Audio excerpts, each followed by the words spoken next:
like to introduce our speaker, and that's Dr. Jasmine Wong.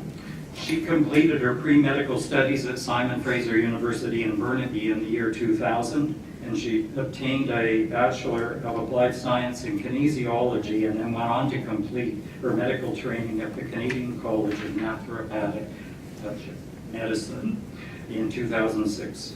She was one of the first naturopathic physicians to achieve prescription privileges and is also board certified in acupuncture, intravenous and intramuscular therapy and biopuncture, and as well as a certificate in advanced cardiac life support. She's an avid speaker in the community, providing seminars to the general public as well as various corporate wellness programs, and is a guest speaker at Camosun College. Dr. Wong was nominated the Best of Canada 2000 Awards for Natural Health Practitioners and won the Women in Health Awards for Digestive Disorder Specialist of the Year in 2017. Lastly, she is the head coordinator of her clinic's participation in yearly Men's Health Day, which we're all aware of, that goes on out at the Telecom Mall. So please join me in welcoming Dr. Jasmine Wong.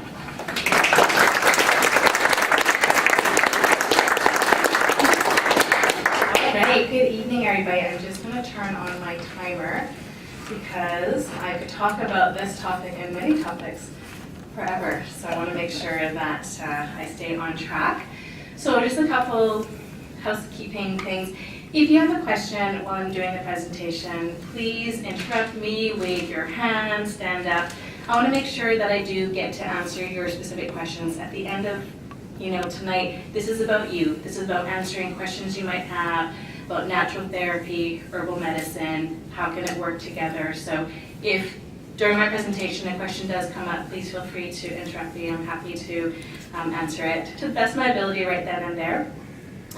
Unfortunately, I can't stay very late today, but at the end I've left my email address and contact information. So if you're not wanting to perhaps talk about it in public and you want to do it more privately, you're also welcome to contact me. All right, so what we're going to go through today, so briefly outline, I'm going to talk a little bit about naturopathic medicine, just out of curiosity. Anyone here has seen a naturopathic doctor for any reason? Okay, so a few, good, okay. So I'll just touch briefly for those who've never seen a naturopathic doctor, just what we do. I'm going to talk a little bit about assessment. Anyone here familiar with the nomograms? Oh, good, okay, that's an interesting thing. Talk a little bit about precision medicine, dietary, lifestyle, herbal medicine. I'm going to touch base on testosterone therapy because I do get that asked quite a bit. Supplementary care, so those are your nutraceuticals. I do want to go through some specific case management. So for example, post-radical prostatectomy, what are some things that can be done? So kind of some key clinical pearls. And then talking about prevention of reoccurrence, and then a bit of time for question and answer. Okay, so first, naturopathic medicine. So we've been recognized in BC as primary healthcare practitioners since 2009. So that means we can practice similar to a family doctor. We do have prescriptive rights. So majority of pharmaceutical medications, blood pressure, antibiotics, we can also prescribe that as well. We've been doing it for almost 10 years now. We do full screening physicals on our patients, prostate exams, etc. But we have other tools. So it's not just that we have that prescription pad in our pocket. That's where we are also trained in herbal medicine, dietary, lifestyle. We're really recognizing health is not just PSA scores. It's not just body mass index. We recognize there's mental health, social health. All of that does encompass, true health altogether. So we are spending a fair amount of time with our patients. So on average, our first visit with the patient is about 75 minutes. We have them fill a very thorough intake form prior to kind of probe and ask a lot of these questions. We really want to educate the patient. That's a true meaning of doctor, right? It comes from the Latin term docere, which means to teach. So with every patient that walks in through my clinic, I want to make sure I've taught them something, right? It's not about me dictating to the person across from me what you need to do. We're having a discussion, talking about pros and cons, and they're hopefully, leaving with some new knowledge. And lastly, of course, we focus on prevention, right? You know, when there is, you know, obviously a serious cancer, we've got some fantastic services to help treat that, but then how about after? How about the mental emotional side? How about your partners, your family, right? So kind of addressing that as well, how we can move forward in wellness. Okay, so nomograms. So this was one of the tools that I use, and I'm going to actually see if I can pull it up, because if you have not seen it before, let's hang on. So anyone can go, oh my goodness. Let's see. I should have tested this first. Bear with me for 1 second. Okay, if I can't pull it up, what I'll have you do is those of you with pens, if you can, jot that down, or just even write down nomograms, because if you were to Google nomograms, you're going to come up to a website, and it's a center in the States that does a lot of training, testing, training, and assessment with prostate cancer. So they have, based on of these predictors, over 10,000 patients that have been treated through this center in the States. There are different calculators depending on the stage that you're at. So on that website, there is a checklist of information that you need. So everything from Gleason score, biopsy, PSA, age, etc. You plug in these numbers and it will give you some predictive value just to have a bit more of an understanding and for me, it's really about, okay, where can we really meet this patient? Because every single one of you here are different, right? We're not gonna have this blanket approach with prostate cancer, and everyone has a different story, everyone has a different presentation of symptoms, so it really just sort of gives me more information of how I can assess them more thoroughly and then, decide what the best course of action. So those are the nomograms, so anyone can log into that and figure out their scores. So. Okay, so precision medicine. So I found this really fantastic. So there's this journal, Precision Oncology, and they've come up with this, which I think is just so brilliant, because in one page it kind of shows what true medicine should be about. So I've tried to put references there, so if you do need to find it later, I put everything in brackets so you can search it. You can easily find these on the web.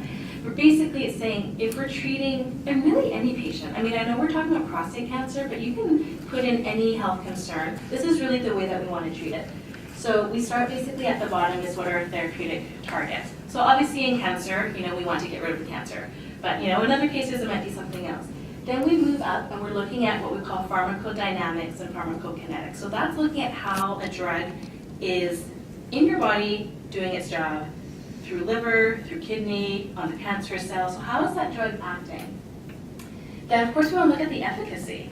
And so there's the interesting thing about efficacy. As you know, there's lots of different options in treating prostate cancer. And that's where we start looking at genetic variations, right? So this is where we can actually look at genetic data. So is anyone familiar with 23andMe? Right? Okay, so that would be an example where you can actually get your genetic data, get the raw data file, and put it through what I would call an interpreter.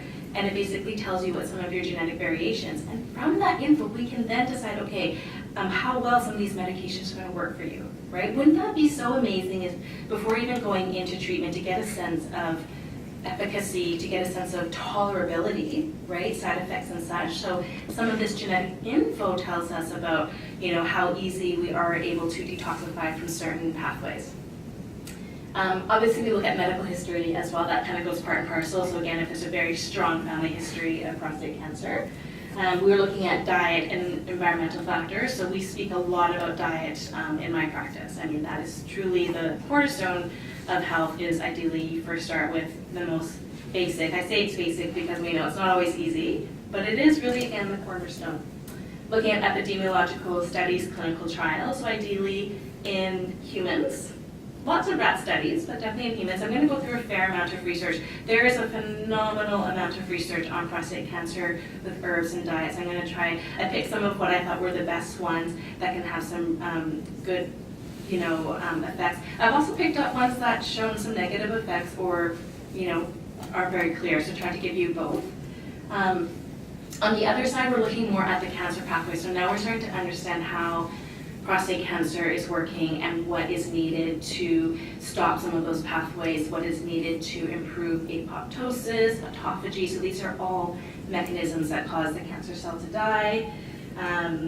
Then, yeah, basically looking at other labs, looking at hormone levels, etc. So really at the end of it, you're looking at all of these different aspects and end up with precision medicine. So really what that means to you is your treatment plan is unlike anyone else's in this room, and it really should be, right? Like no treatment plan, yours is different than yours, and yours, and yours. Like everyone's treatment plan should be different. If we're recognizing the individual factors, that's where you're gonna get your best plan and your best care. So that's precision medicine. Okay, so I want to go into diet because, as I said, this is something I always start talking about first with my patients. Okay, so I've tried again to summarize it, but essentially we're looking for colorful, plant-rich, low glycemic index. So there is the Warburg principle. So basically, researcher that looked at sugar use in cancer cells versus healthy cells, and what they found was cancer cells are using anywhere from 10 to 50 times the amount of glucose. And where's that glucose coming from? Well, it's coming from our diet, right? So essentially, when they talk about sugar not being good for you, it's food for these cancer cells, right? And that's been researched, a fair amount. So certainly low glycemic index, that's what the GI stands for, that's glycemic index, that's how quickly sugar turns into glucose in your body. We do want to be anti-inflammatory, and we do want to be Mediterranean style. So I then highlighted some certain things about Mediterranean style that are, again, shown some research with prostate cancer. I'm going to talk about some of the research later. But basically, it's nuts, seeds, olive, fish. Now with fish, you do want to watch out about mercury. So again, if you have your pens, gotmercury.org, you can put in your weight, and it will then tell you, let's say you put in your weight, 195 pounds, and you pick any type of fish, let's say you pick tuna, it will tell you what is the safe intake of that particular fish or seafood. So it's based on your weight. Now, this is based on the EPA, Environmental Protection Agency, which obviously, is trying to promote less toxicity. I would say for cancer patients, you would even want to lower that even more. So, but at least it gives you a bit of a guideline. Then some of the herbs, so garlic, onions, ginger, cayenne. Interesting research about cayenne. So capsaicin, which is the active ingredient, they're showing some support for autophagy, and that was in the OncoTarget. And that was actually January 2016, so relatively new research. Autophagy is basically similar to apoptosis, but encouraging those cancer cells to die. So interesting thing about these relatively simple foods, what we're actually seeing now is understanding why they're working, which is amazing, right? Before we hear turmeric's great and pumpkin seeds, but now we actually know why. So that's where a lot of the research is going into, is actually understanding the pathways and what of the cancer pathways is actually targeting. So I don't want to bore you, so I'm not going to give you all the little, JAK2 and all the different pathways, but anyways, they're there. That's the reference we'd like to see it. Dark leafy greens, of course, dark leafy greens, good for detox, just really high in your antioxidants. Spices, specific ones for prostate, turmeric, cinnamon, rosemary. Turmeric what I get most of my patients to do is I actually give them this little recipe, and I call it my antioxidant tea latte recipe. So it has turmeric, it has black pepper, and if you're ever interested, just email me and I can tell you the recipe. It has green tea powder, it has cinnamon. Cinnamon keeps your blood sugars low. Get them to mix it with some coconut oil, MCT oil, might throw a few other things in there.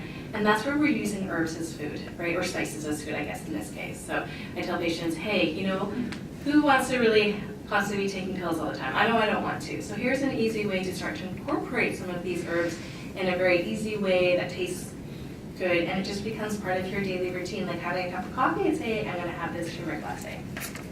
Rosemary, fantastic anti-inflammatory.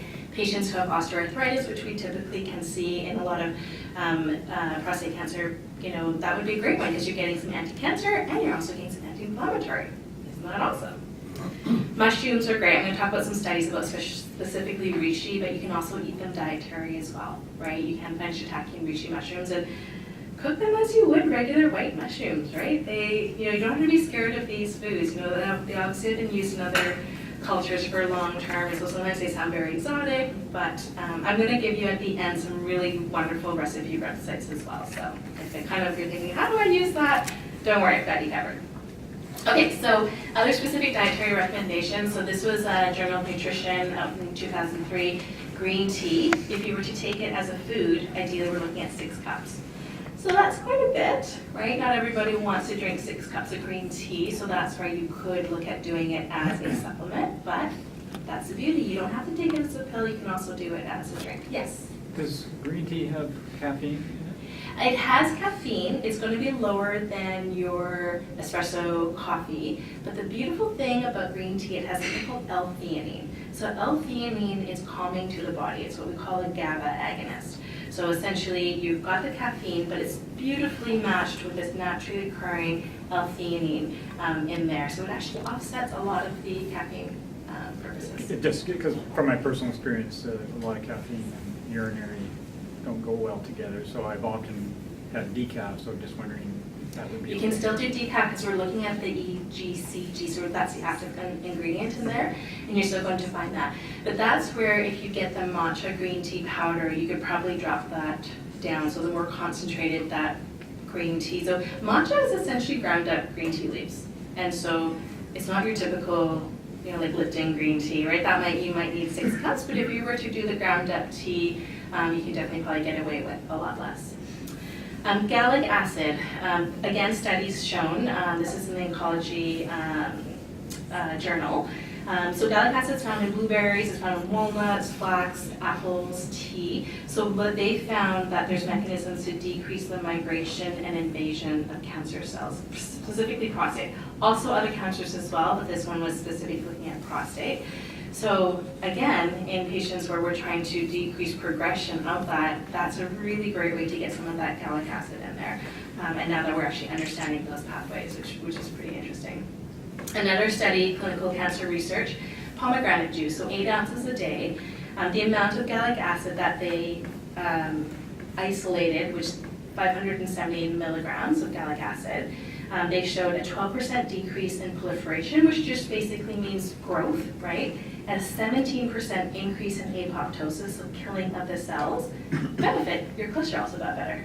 So there we go. So this is what a little bit of precision medicine, that if a patient came in, prostate cancer, also cholesterol issues, pomegranate would be an excellent, excellent choice, because now we're treating multiple things, right? This is about your individualization of care. So again, pomegranate, you're decreasing the growth, and you're also increasing the killing, yes? Does it have to be juice, or should you use the seeds? You can definitely use the seeds, and I would certainly recommend that. This is just what the study did. They actually used the juice, but I would see no reason why you couldn't do the seeds. You're going to get a little bit more fiber in there, definitely in a whole food source. I don't, off the top of my head, know of a study where they used the seeds, so I think as long as you found the equivalent, you would probably get very similar results. But this particular study, they actually used the juice.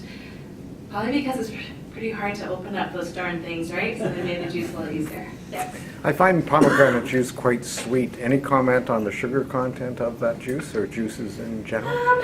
I think that it's always it's going to be offset with the benefits with the antioxidants in there. I would say, probably it's in the medium range. It certainly isn't as sweet as some of your other juices like orange juice and such. So you can always dilute it with some sparkling water. That's sort of a nice way to make a non-alcoholic Christmas cocktail. It's very Christmassy. You can certainly do it as the seeds, because that would be not as sweet, because you're getting some of that fiber in there. So, yeah. Yes. Do other fruits such as blackberries or raspberries have the gallic acid as well? Blueberries do, raspberries to a lesser degree. So the foods I listed there, they're not the only foods. So the blueberries, walnuts, those are not the only foods that have it. They're just ones that have higher amounts. Okay. So better bang for your buck, I right? follow. But ultimately, you want variety, right? I'm not saying that you only want to eat blueberries. You definitely want other ones as well. But the benefit of blueberries, you do get that higher gallic acid, which is great. And I think there was one more question. Yes? Have you had any experience with pommy dash? Yes, I'm going to talk about that. I'm going to actually, Okay. I think it's in the next one. Okay. Pommy tea. Okay, we'll get to that. But yes, there's definitely very good research. So that's an easy one. If you don't like the juice, you don't like to peel the little, pommy tea is great. So we'll talk about that. Okay, so last thing about dietary recommendations. Some of the mixed studies, which you probably have heard of, is the lycopene and the soy. We've got studies that are positive, studies that are negative, so it's not top of my list for recommendations. I think some of the other foods are going to be better. Sometimes I wonder about soy, is it because it's so heavily genetically modified? It could be some other reason. Because certainly we see certain countries, certain nations with high soy intake and their cancer levels are low. So sometimes I wonder if it's the type of soy. I don't think a soy latte is really the same as eating like fermented soybeans, right? It's a little different here. Okay, the Dirty Dozen. Oh, I was gonna do a quiz, but you guys already saw this. Okay, that's good. How many of you before seeing this list know of the Dirty Dozen? Oh, so it's new. Okay, great. Oh, I'm so excited when you get to learn new stuff. Okay, so every year the Environmental Working Group, it's a group out of the States, they put out this list of the top 12 most heavily pesticide foods. So strawberries always going to be in the top 3, apples is pretty high. The list unfortunately doesn't change year to year too much, but this is where I think if we can decrease toxic load, it's going to make a huge difference, because these are, we eat every day, right? So having some of these foods that are carrying a fair amount of pesticides, you are unfortunately taking that in as well, and is causing some changes to the ability of cells to turn over, the ability of cells to cut bad cells out, things like that. So there's definitely a lot of research into that toxicity. So a relatively easy change. And so what do? I don't tell patients, oh, you have to eat organic everything. That would be nice. It'd be expensive. It'd be nice. So I say, okay, well, if you can afford to eat some organic, this is where you're going to get your best bang for your buck, right? If you want to say, okay, I'm going to have a certain budget for organic foods, this is where it makes the most sense. They also have the Clean 15, which I didn't list on here, but be like bananas and avocados. Those ones, organic or not really a big difference, right? Yeah, so on this website, just to also mention, not really related to diet, but they also go through a list of, they call it cosmetics, but it's shampoos, conditioners, creams, so it allows you to kind of go through. So say if you open up your bathroom, cupboard and you see, a certain cream or shampoo, you can actually put in the brand and it will tell you about toxicity. So it kind of gives you on a scale, green, yellow, red. Ideally, we want to avoid the red. So they also put a lot of research into just looking at sunscreen. So any product, deodorant, shaving gel, whatever you're looking at, you can actually plug the brand and the type of product, and it will actually tell you about toxicity. So that's a really great resource, www.ewg.org, environmentalworkinggroup.org. Got mercury we talked about, so that's again looking at seafood. And then lastly, about red meat, there is, I don't know if I want to call it resurgence, but there's lots of talk about ketogenic diets these days, lots of talk about paleo diets these days. I think they can be safe. There are certain patients I've seen it not be as helpful in terms of cholesterol, things like that. I think it really comes down to the sources. There was recently just a study that came out last week about selenium deficiency in a patient because of a ketogenic diet. But I think, again, is it all ketogenic diet? Probably not. It probably comes down to how clean your meat sources are. Because a lot of these meats with the fats in them are carrying these toxins just as much as we carry toxins in our fat, so do these animals, right? So unfortunately, they're eating often genetically modified corn or grains and things, and so then we're absorbing that as well. Okay, so this one actually, pretty scary. So 97% of spinach samples contain pesticides. So that's a lot. That means every time you have that supposedly healthy spinach salad with those supposedly yummy strawberries, maybe not the best combo, right? Yes. And does washing this stuff before you eat it do anything? It does. So you can do a basic in terms of doing like a vinegar wash. There are commercially available veggie and fruit sprays. There's like a hydrogen peroxide spray that is safe to use as a food grade. So definitely yes, absolutely. So I would say ideally avoid. If you can't avoid, eat less. If you just have to have it, wash it. So that's a great point. Thank you for that. Okay, here are my dietary resources. So mostly they're vegan. They're definitely healthy, of course. they're pleasing to look at. To me, that's important. I want to look at those recipes and it's exciting. So, Oh She Glows, Minimalist Baker. You might have heard of these. They're just fantastic recipe websites. The Blender Girl, that one is an easy one because if you have a blender, it just makes it, you actually throw all the ingredients into the blender. So again, for fast. And it's not just smoothies, sauces, marinades, all of that. The Simple Green Smoothies, they do a 7-day challenge, so that's a great thing. Hey, if you want to tomorrow start to do something for your health, maybe do a 7-day challenge, and here's the recipes, and here's what you're going to drink, and something really easy, right? Like, what I want is tomorrow, pick something that you've learned today and do it. I don't care what it is. Maybe it's like stop having regular strawberries, I don't know. But I'd like you to try and pick something that you can start with tomorrow. So that's an easy one. Pinch of Yum, that's great for freezer meals. So let's say you have an upcoming surgery.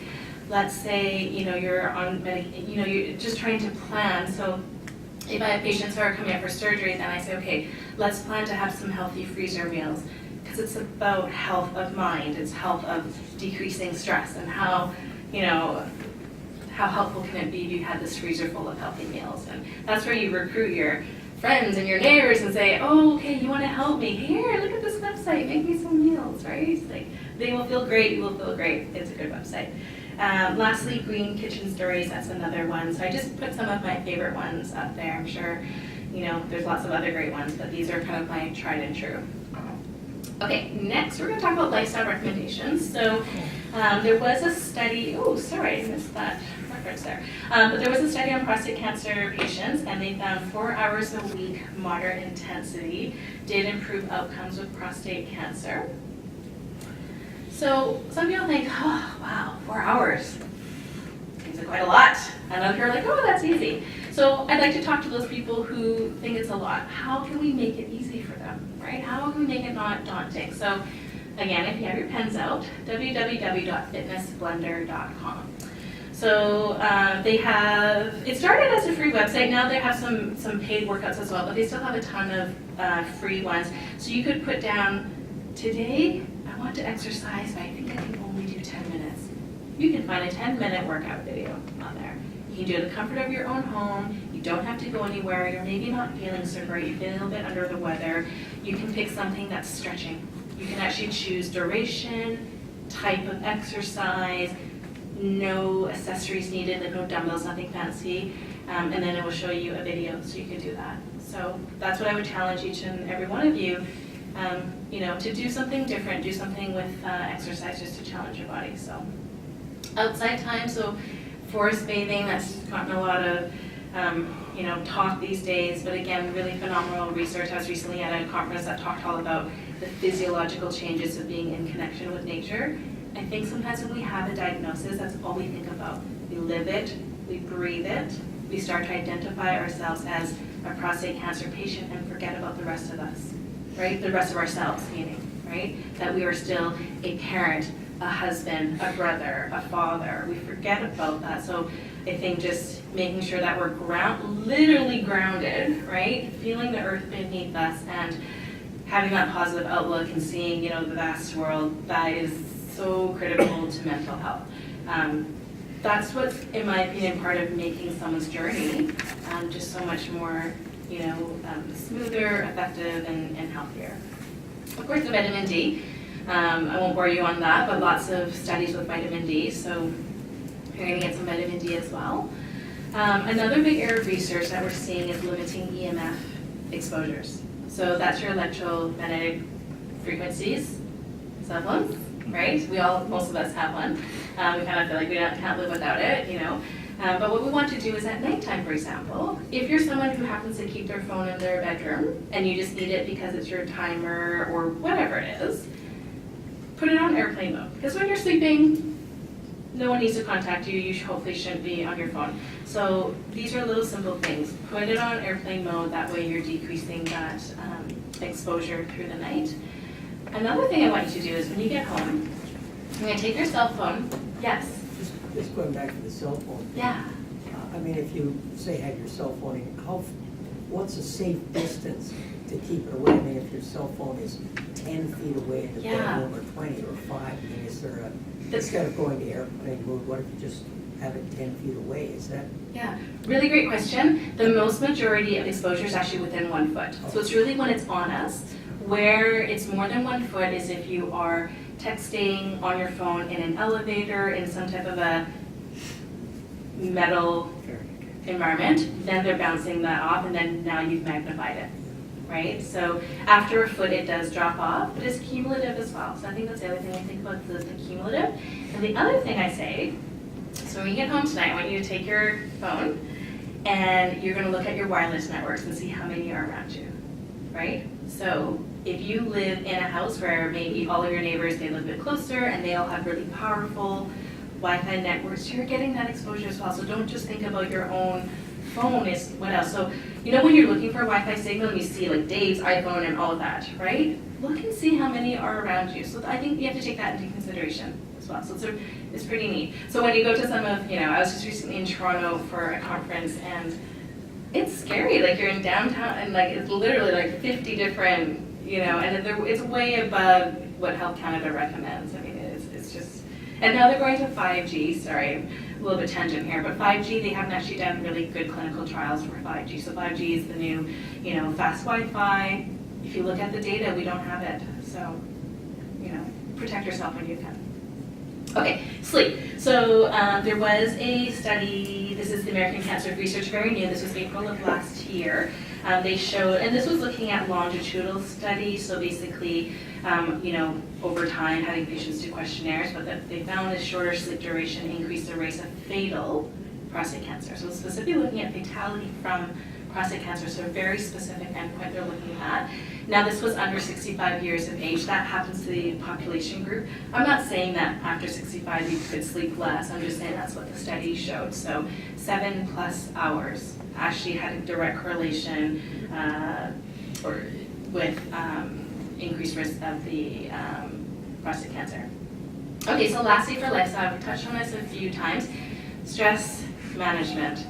You've been given this diagnosis, you've had a relapse, you've had some side effects, that's all stressful. So how can we look at ways to improve upon that, right? Because, you can have 2 patients, exactly the same diagnosis, same treatment plan, same Gleason score, but they're feeling very different, right? And a lot of it sometimes comes down to stress and how they're managing it.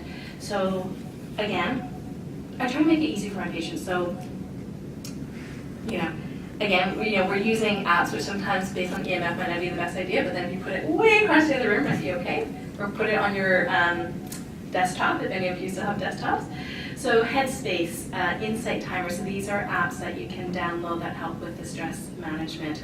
And again, you can use, headphones, and you don't obviously have to have the phone right by your head. I'm not a huge fan of the wireless headphones as much as they're very convenient.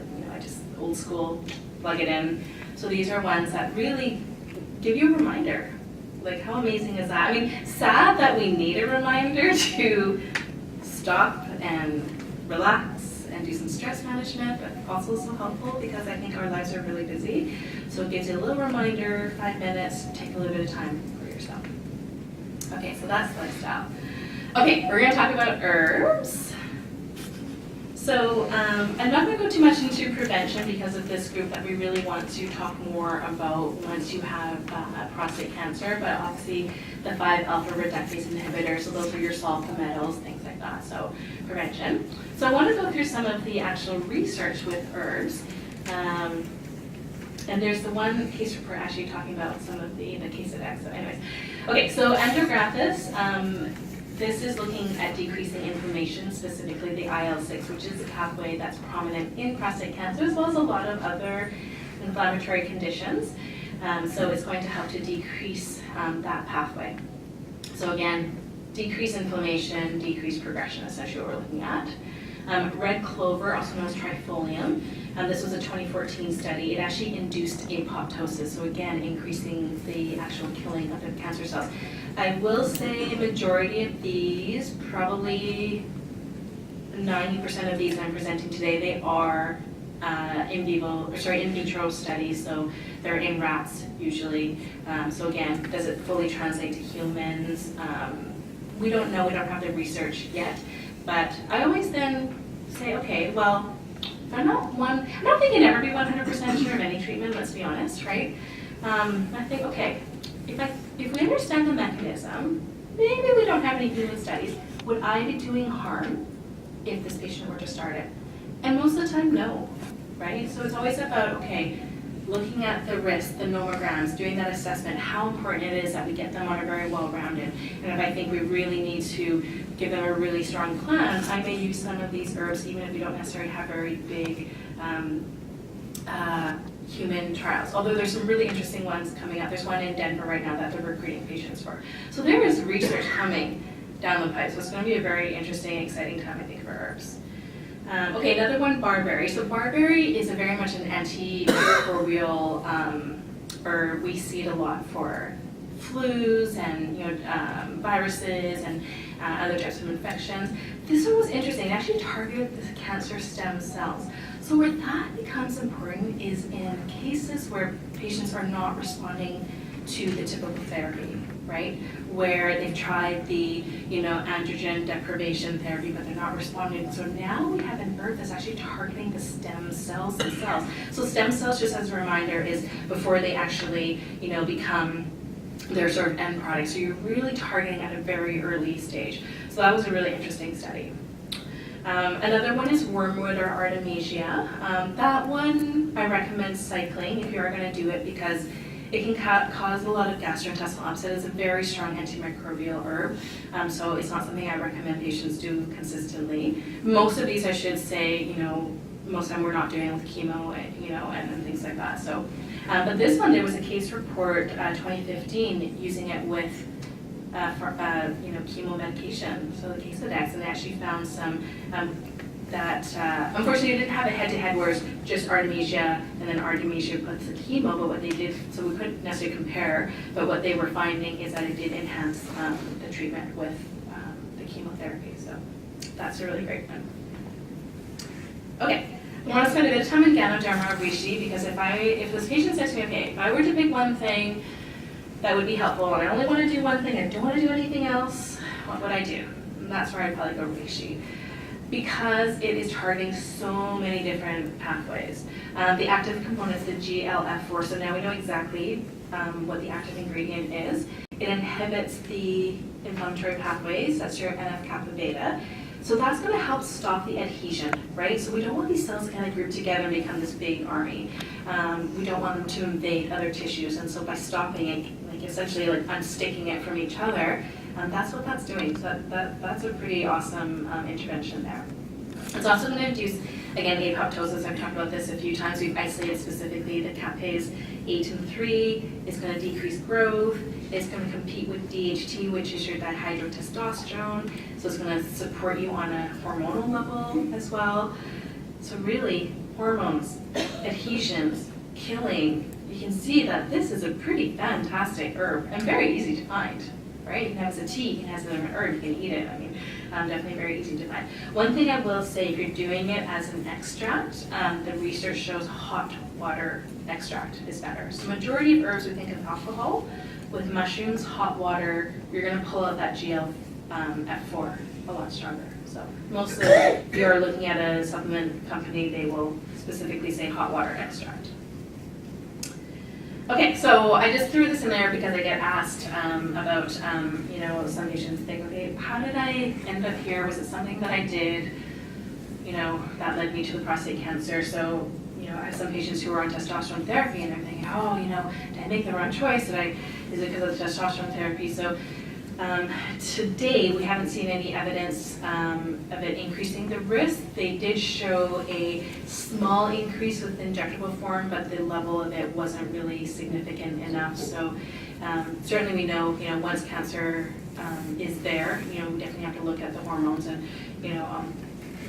of course look at the testosterone. But in terms of as a risk factor, they actually have not found any, substantial evidence saying that was the natural cause. So.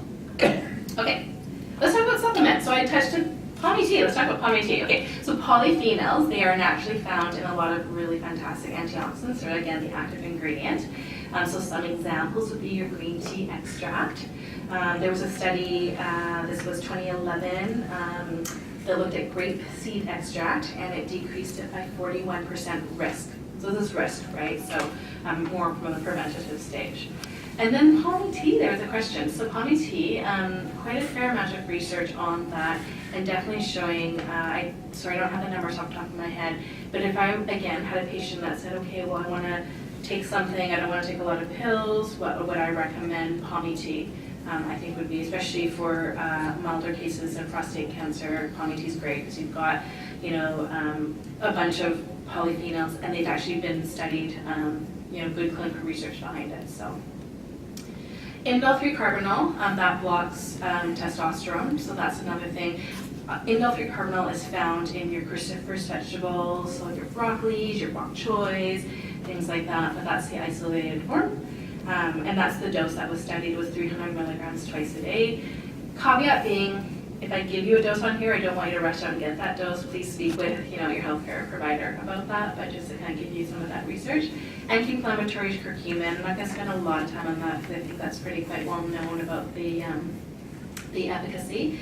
Omega-3, we do know that is specifically targeting this receptor with prostate cancer. The study shows minimum 3 grams per day. I just realized for people asking questions, I haven't been repeating it. I'm so sorry. If you didn't hear the question, please wave at me. Oh my goodness, I'm so sorry. Okay, well, it's all been videotaped, so you can watch it again. So I'm sorry. I was told to do that and I totally forgot. Okay. Other supplements, so vitamin D, ideally get tested. I know it's not covered through MSP anymore. So I did a little pilot project in my clinic where it was the one summer that was really hot. So I think it was maybe 2 or 3 summers ago. And we just had you know, it was hot. I tested patients in August. So they would have had a few months of summer, you know, under their belt. Every single patient came back low. And I'm not just talking about naturopathic low. I'm talking about, you know, the average reference ranges, which are, you know, quite generous, right? It's covering a big population. Not a single patient came within, not even, you know, in the like low normal. And this is in the, you know, pocket. So can you imagine if we're testing patients now, we're testing patients in December, January, what kind of levels we're getting? So ideally get tested. If not tested, I usually recommend 4,000 IUs. So this was a study in 2016. They had prostate cancer patients do this for 2 months prior to surgery and showing more efficacy. And this was based on just asking patients. It wasn't a study in the sense of, oh, we had patients that didn't take the vitamin D and patients that did. It was more just an observational study. So 4,000 IUs for some of you that have some that have surgery coming up. That's a relatively easy intervention. Vitamin D is a hormone, not really a vitamin.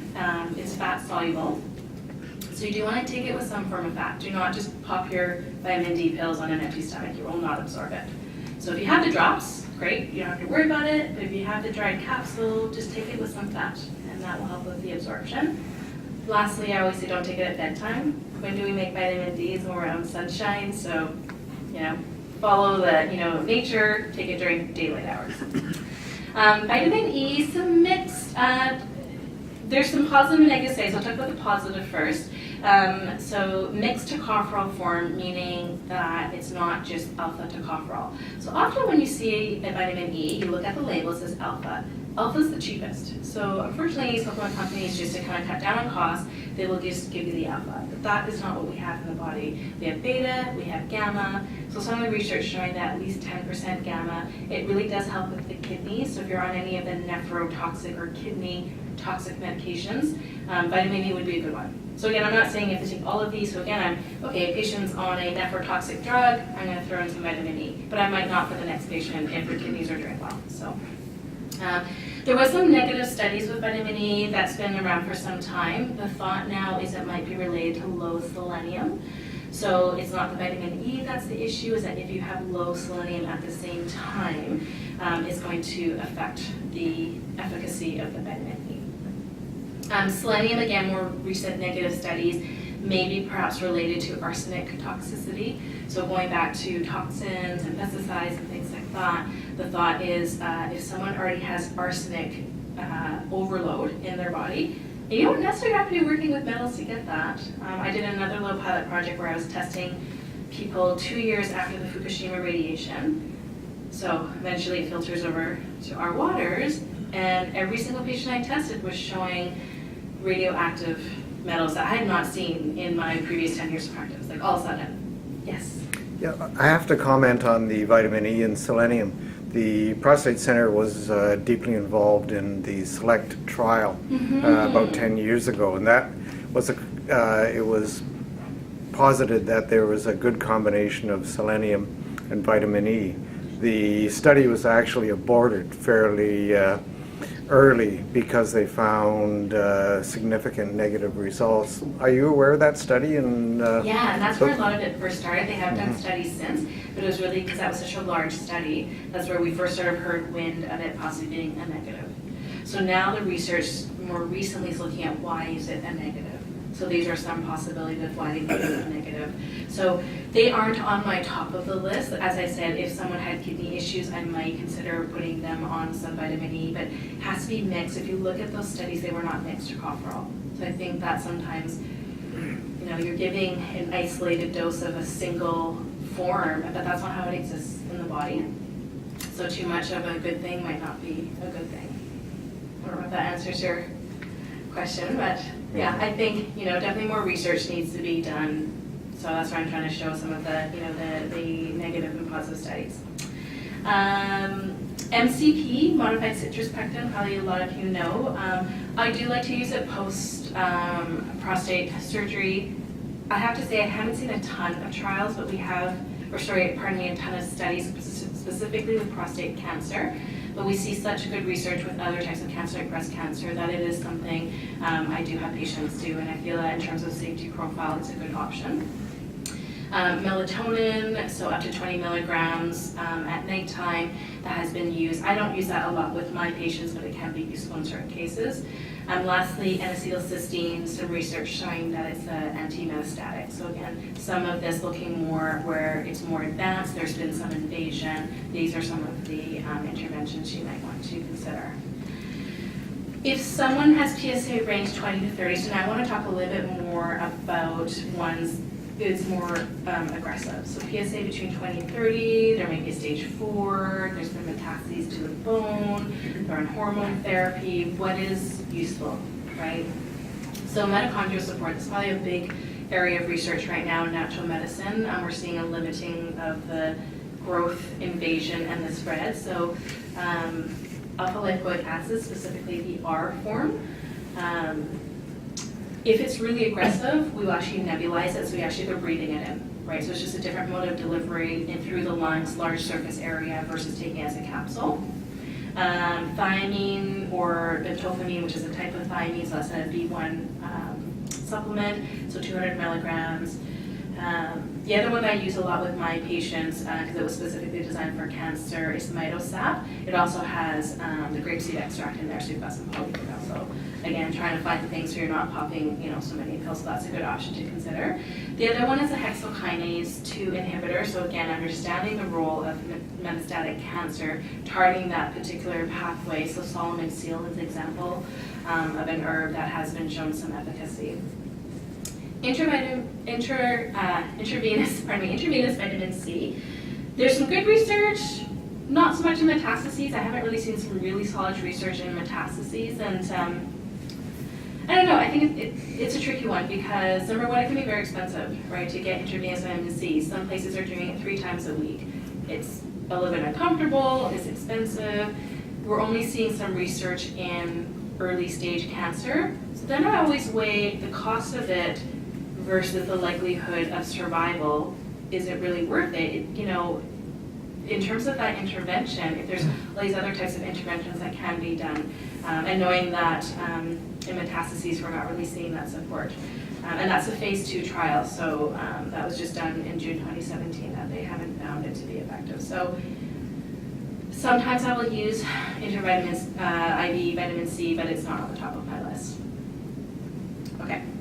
So I want to talk about specific case management. I think I'm doing good for time. Okay, so radiation proctitis. So someone's going through radiation, they're getting a lot of irritation around the prostate gland and neighboring tissues. The emulsions are fantastic. You can also do these as food, right? You don't have to always be swallowing pills.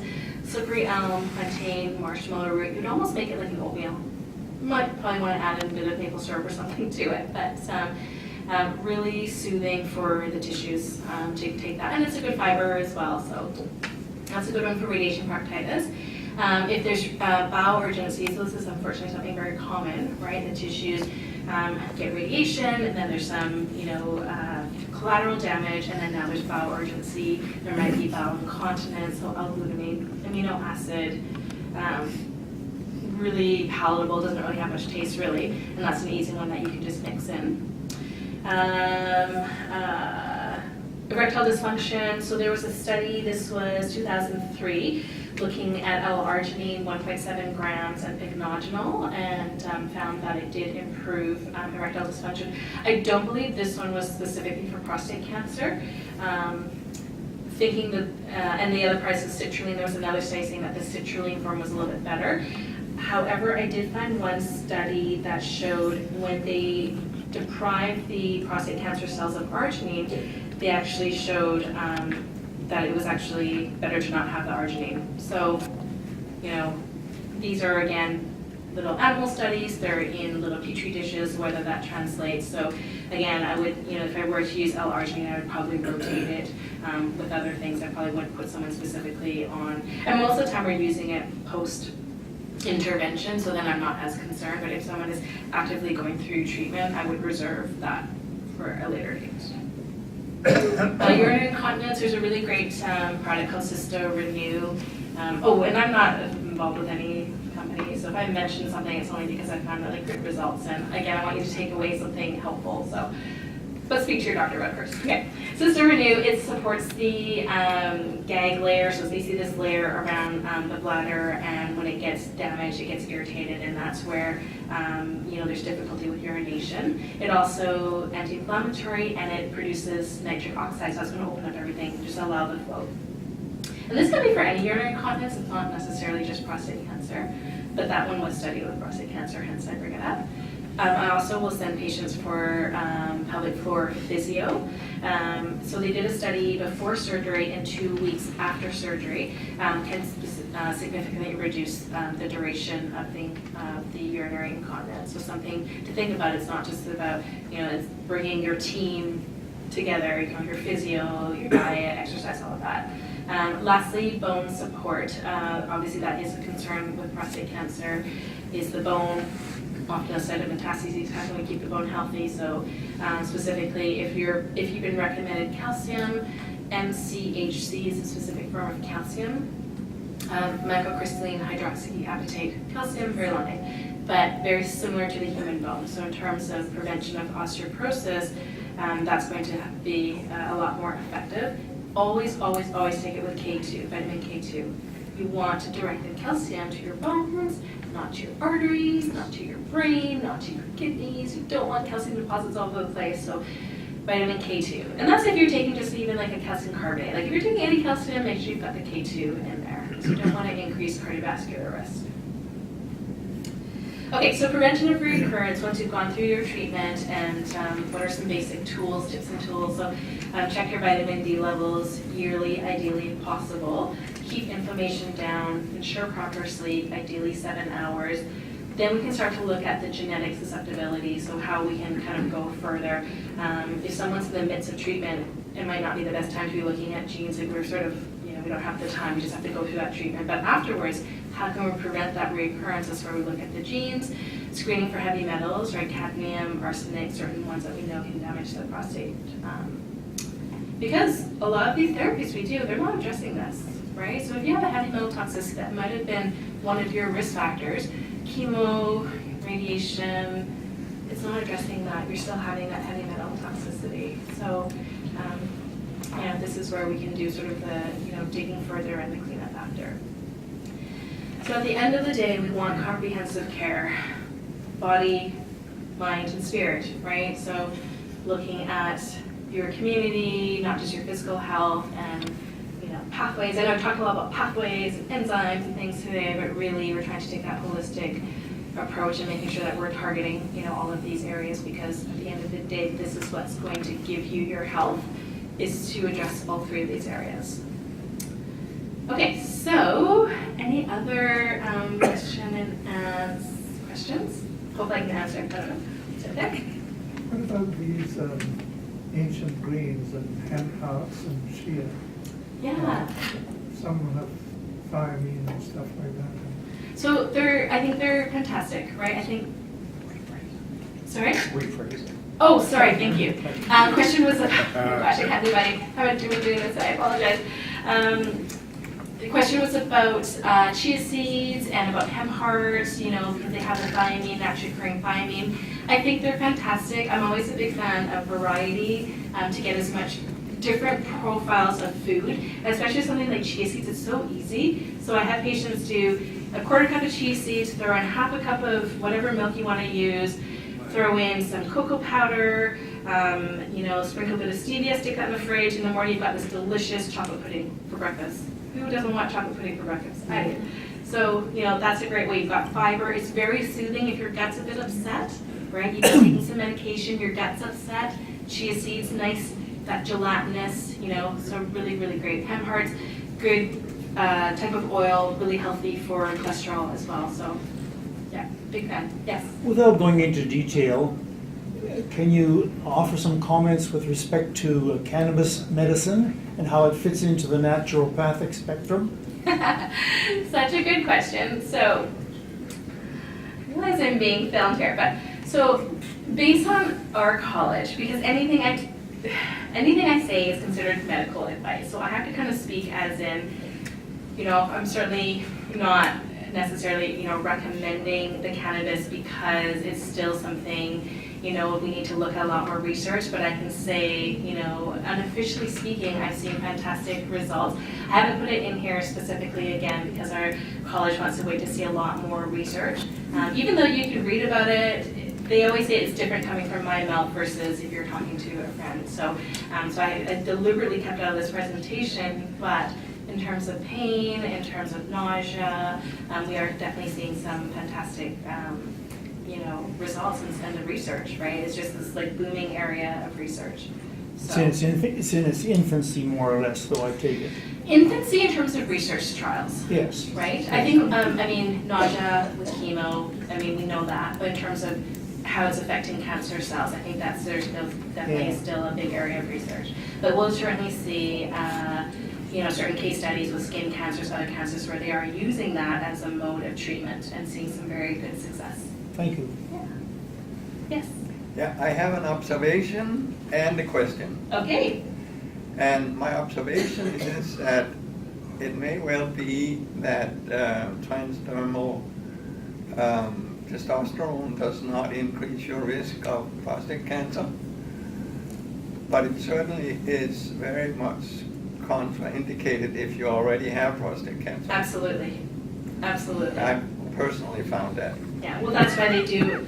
So the comment was about testosterone therapy once prostate cancer. Absolutely, we would never. That would definitely be a no-go. That's a treatment to kind of drop the testosterone level.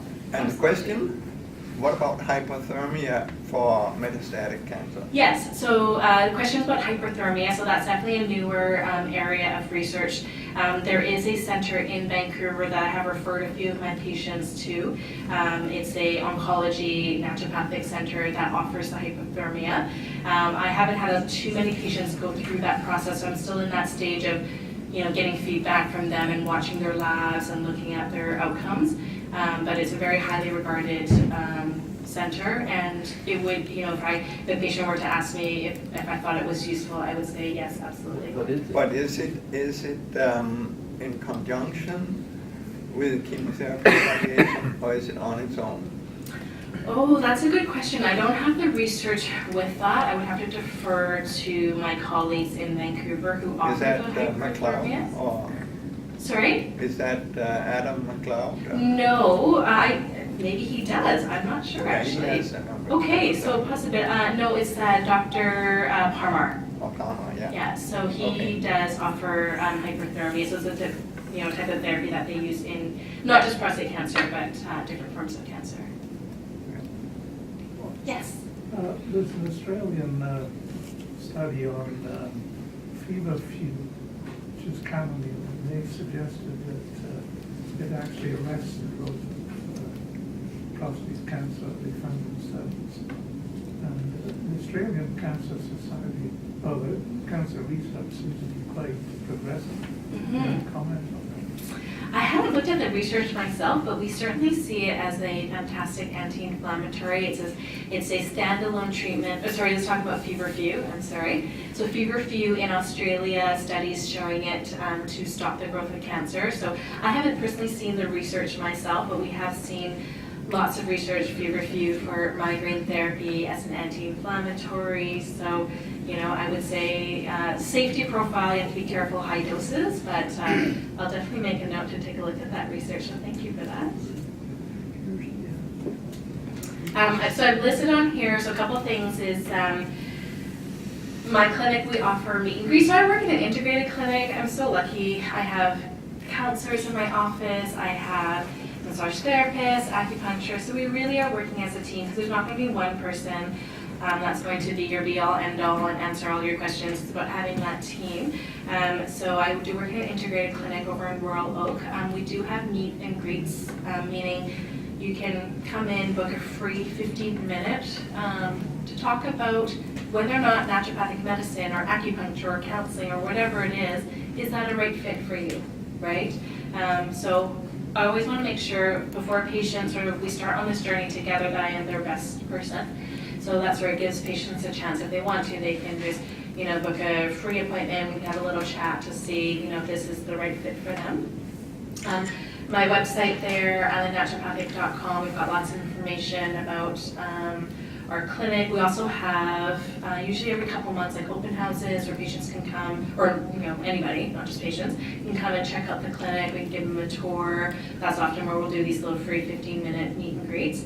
I've also left my email address there because I know you're going to be breaking into your little groups soon. Unfortunately, I do apologize. I can't stay for that. My grandma was admitted here a couple days ago, so I'm quite anxious to go see her. She's doing fine, but I'm quite anxious to go and see her. So I've left my email address if you had some questions I wasn't able to answer today.